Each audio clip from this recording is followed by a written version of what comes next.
Welcome back to Capitol Review. Virginia's 11th congressional district has a new leader. Democrat James Walkinshaw will finish the late Gerry Connolly's term. He ran against Republican Stuart Whitson. Returning to Capitol Review is now Congressman James Walkinshaw. Congressman, welcome back. Thanks for having me. Let's start with your big win on Tuesday. How did it feel once the numbers started coming in and maybe reality started to set in?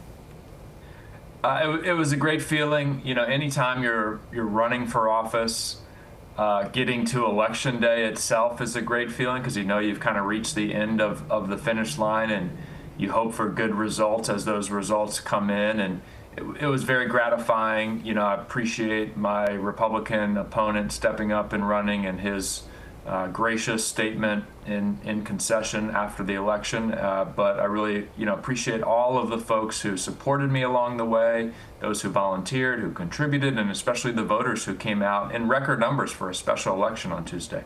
Congressman, you asked Speaker Mike Johnson for a speedy swearing in. That happened. Why was that important? The people of the 11th District of Virginia had been unrepresented since Congressman Connolly passed away, and for me, it was really important to ensure that they were represented in Congress, in the House, as soon as possible. Speaker Johnson had sworn in 2 other members elected in special elections earlier this year, the day after their elections, and we made sure everything was in place so that he could do the same on Wednesday.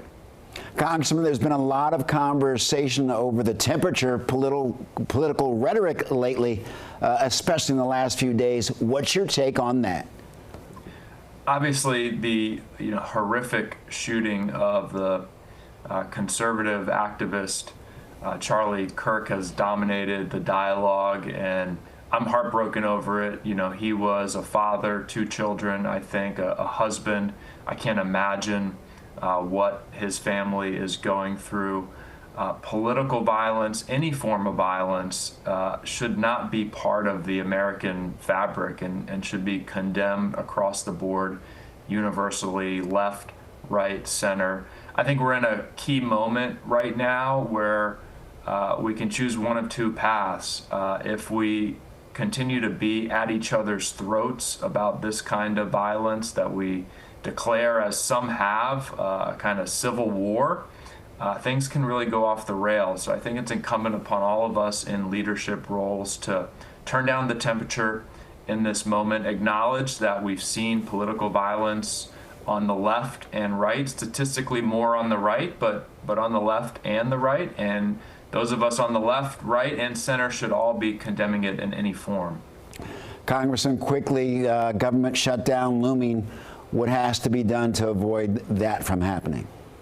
There has to be a real bipartisan negotiation to prevent a shutdown. We haven't seen that yet, certainly haven't seen that in the House, and I'm going to be pushing for really what my constituents and the American people need. They need access to affordable health care, so we need to prevent the skyrocketing Affordable Care Act premiums that will occur if we don't act. We need to prevent millions of Americans and hundreds of thousands of Virginians from losing their Medicaid coverage if we don't act. The American people need a federal government that's funded and functional, where the administration is following through on the commitments to implement the programs that Congress has funded.